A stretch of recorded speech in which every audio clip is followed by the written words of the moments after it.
In many Western homes, bread is not just a side food. It is toast at breakfast, sandwiches at lunch, and the slice set beside soup or pasta at dinner. Wheat still feeds more than 4 billion people worldwide, and bread remains so central to many diets that research reviews put consumption at around 59 to 70 kilograms per person each year in high-consuming populations. So maybe bread really is as ordinary as it seems. But then one loaf keeps breaking that simplicity. Sourdough has built a strange reputation for feeling lighter, gentler, easier on the stomach, and that raises a much bigger question. If two loaves can begin with almost the same ingredients, why does one of them seem to affect the body so differently? Let's get into it right here on Secrets of Simple Things.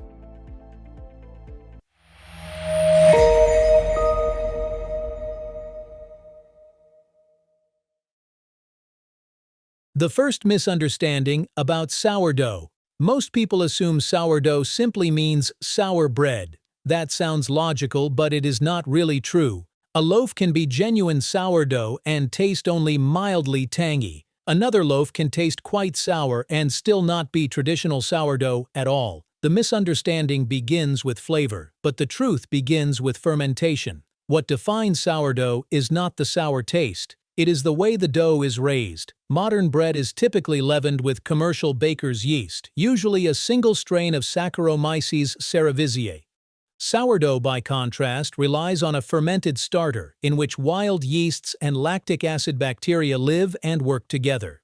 That difference in fermentation is what changes the whole story. And once the fermentation changes, what happens inside the dough changes too.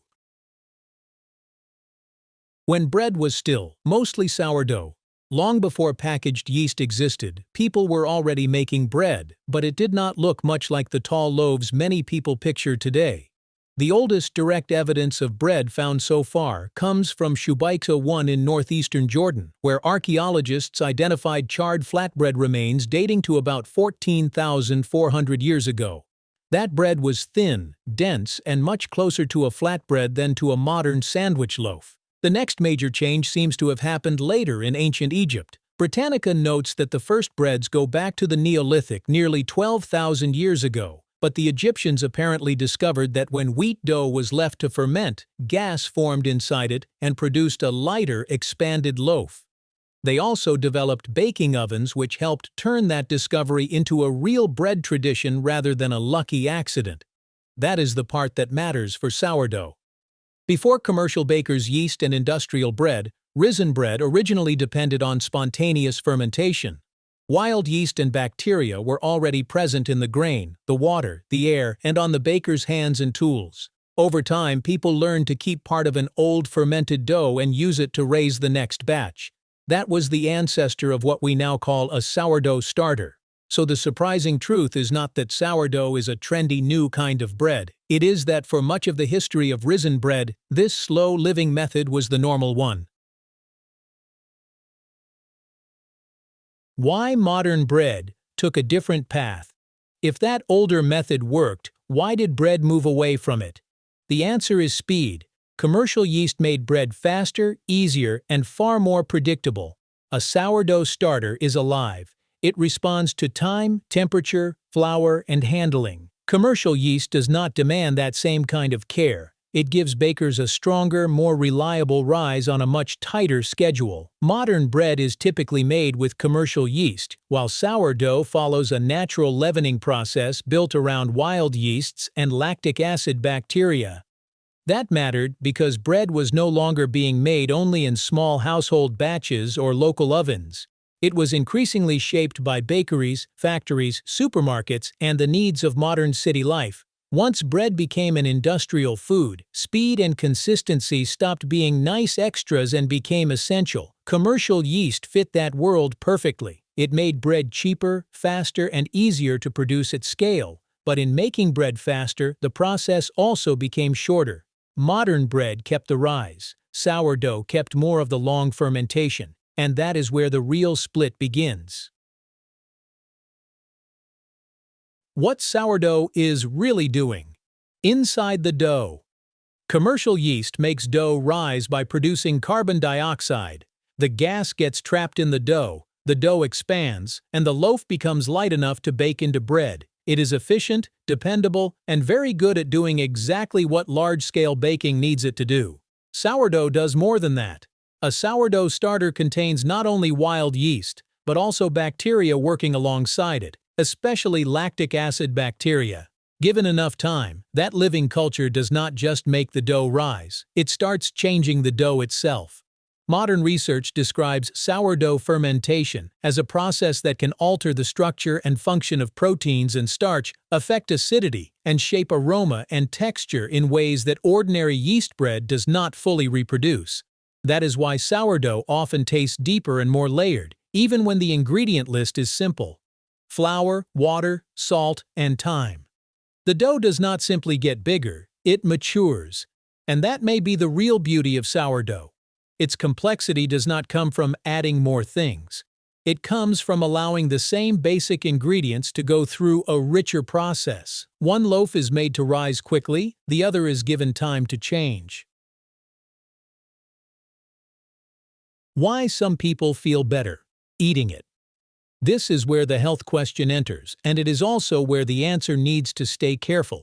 Many people say sourdough feels easier to digest or gentler on the stomach than regular bread. There are reasons that may happen. Reviews of the research suggest that sourdough fermentation can improve nutrient bioaccessibility, alter starch and protein behavior, and in some cases reduce the glycemic impact of bread. Longer fermentation may also help explain why some people experience sourdough as easier to tolerate. But that still does not make sourdough a miracle food. The same reviews also stress that the clinical evidence is not settled. Benefits seen in laboratory or tightly controlled studies do not always translate neatly into everyday life, and not every sourdough loaf is the same. Flour type matters, fermentation time matters, recipe style matters, the final loaf matters, and of course, people matter too. One person may feel a clear difference while another may notice very little. So the more honest conclusion is a modest one. For some people, sourdough may feel easier to eat because a slower fermentation has already changed the dough more deeply before it reaches the body. That is not a dramatic promise. But it is still a meaningful one, because it suggests something simple and important: how food is made can matter almost as much as what it is made from. Why sourdough on the package doesn't always mean much. At this point, the story sounds fairly clean. Sourdough uses a living starter. Modern bread usually uses commercial yeast. Problem solved. But packaging makes things messier. Today, the word sourdough sounds appealing. It suggests tradition, craft, and for many people, better eating. And once a word begins carrying that much value, it also becomes useful for marketing. That means some supermarket loaves labeled as sourdough may not be built around the long, natural fermentation people imagine. Modern commercial breads are often made with baker's yeast and may also include dough improvers, mold inhibitors, or other additions. In practice, some loaves can borrow the image or flavor profile of sourdough without fully following the older process that gave sourdough its reputation in the first place. That matters even more if a viewer is coming to sourdough through the lens of health, because a rustic label is not the same thing as a slow fermentation. The 5-second rule for spotting real sourdough. If you only have 5 seconds in a store, do not stare at the front label. Turn the loaf around and read the ingredient list. That is the rule. First, look for yeast. If a bread is marketed as sourdough but also includes added commercial yeast, it may not be the traditional slow-fermented loaf many people think of when they hear the word. Second, look at the length and simplicity of the ingredients. Real sourdough is often surprisingly simple: flour, water, salt, and sometimes a clearly identified starter or culture. If the list is long and full of preservatives, added acids, gums, added sugar, or unfamiliar extras, the loaf may be imitating sourdough rather than truly being built by sourdough fermentation. So the 5-second rule is simple. Do not trust the big word on the front. Trust the small words on the back. That is often where the real loaf reveals itself. What the difference really comes down to. So what actually makes sourdough different? Not just the tang, not just the crust, not just the rustic image. The deepest difference is the process. One kind of bread is designed to rise quickly, predictably, and efficiently.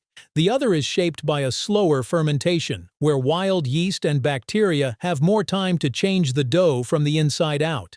That difference can affect flavor, texture, and for some people, even how the bread feels after eating it. Sourdough may not be a miracle food, but it does preserve an older truth about bread. How something is made can matter just as much as what it is made from. And maybe that is why sourdough continues to feel so interesting. It takes one of the simplest foods in human life and quietly reminds us that even in bread, the most important difference may be the part we never see. If you've been enjoying these quiet little discoveries, subscribe to the channel. We're on our way to 100,000, and it would mean a lot to have you with us.